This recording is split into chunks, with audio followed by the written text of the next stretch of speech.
Hello, Carolyn and Colin.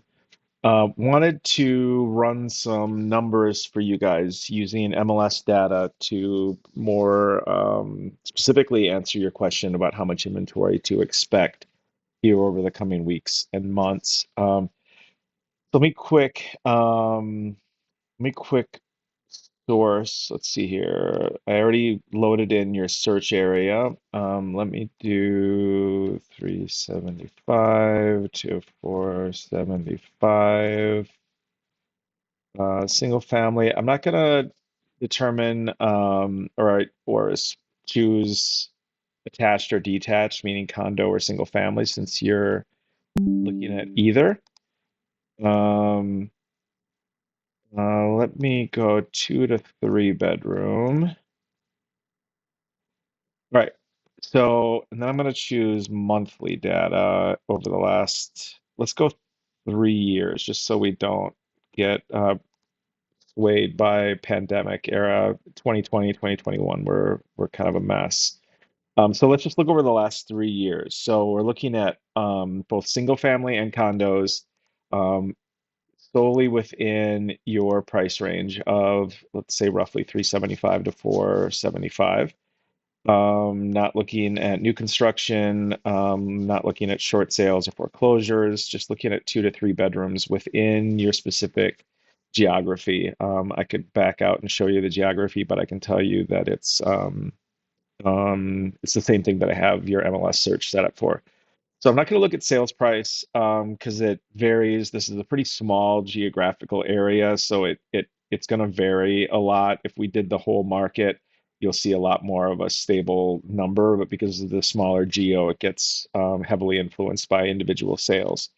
But what we do care about is number of homes for sale. We want to look at new listing amounts. Month supply is a stat that I love. This one, which just shows whether it's more of a buyer's market or a seller's market and what to expect and what we've seen over the last 3 years in all these cases. So, homes for sale presently, so we're always a month behind. So we're looking at December stats, which just came out. Um, so within your target, this is both condo and single family. We're looking at four total properties for sale. Obviously, Central Park is one of those. And so it's not a whole lot of selection. I had mentioned before, you guys are aware, it's a pretty tight geography. Doesn't mean we can't find anything, but let's keep that in mind when you do have something new pop up. Keep in mind, um, that the geography is limited, so we want to look closely at it because we're putting a high priority on geography. Um, and so the question is, if we're at four right now, or as of December, what do we expect? So new listings, last year in January, 7 new listings came on the market in your area, within your search criteria. So that's encouraging.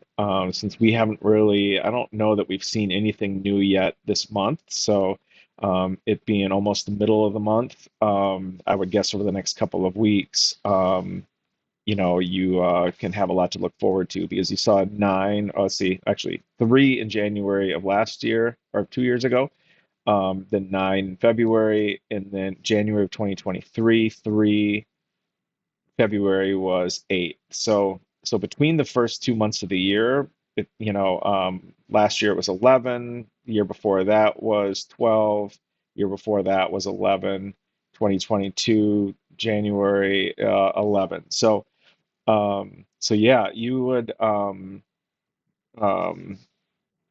it's very possible some good things are going to hit. Um Here's the thing though, it's supply is low. We ended December below a 1.0 in month supply, which means if four is considered the if four is considered a balanced market, or it's sometime somewhere between 4 and 6, meaning it would take 4 to 6 months to sell out of all inventory at the current pace of sales. Right now we're at less than 1 month, meaning it's very much of a seller's market. Doesn't surprise you, I'm sure. But you'll see over the last 3 years, the type of property you're looking for in the areas you're looking have always been a seller's market for the last 3 years. So Expect competition, as we talked about yesterday, or at least as I texted to you. Be decisive. You guys have been really good so far. As much as I liked that top floor condo, I can't remember the name of the street, Tallman maybe. You guys were decisive. This is too far away. This is, the commute's going to be too rough, kind of thing.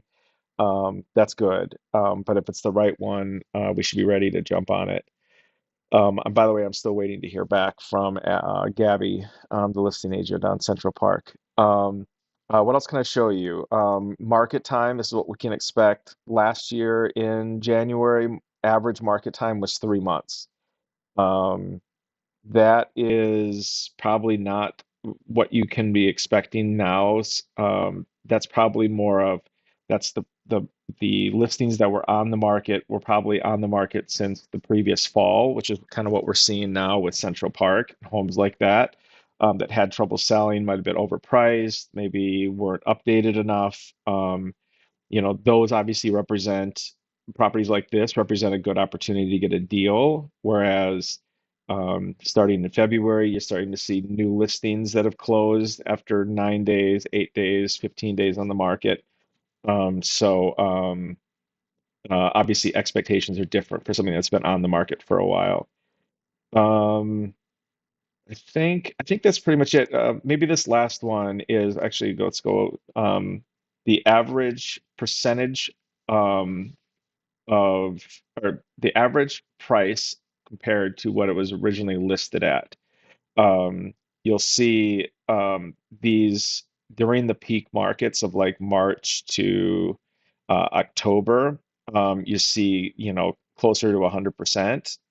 Basically, the percent of sale price versus the list price. But you can get some deals, in the quieter months, Jan, Feb, and then November, December. Um, I um, think that's about it. But new listings, I know this is the main reason I came here. You see, it kind of peaks in June. I think they're in June and 24. In 23, May was the peak. But you can see it continue. New listings keep coming throughout the year, but really in earnest through May, June. So. Um, you know, Good that you guys have been remain patient, and hopefully we're going to find something really great for you to make all that patience pay off. I'll talk to you soon. Hope this was helpful.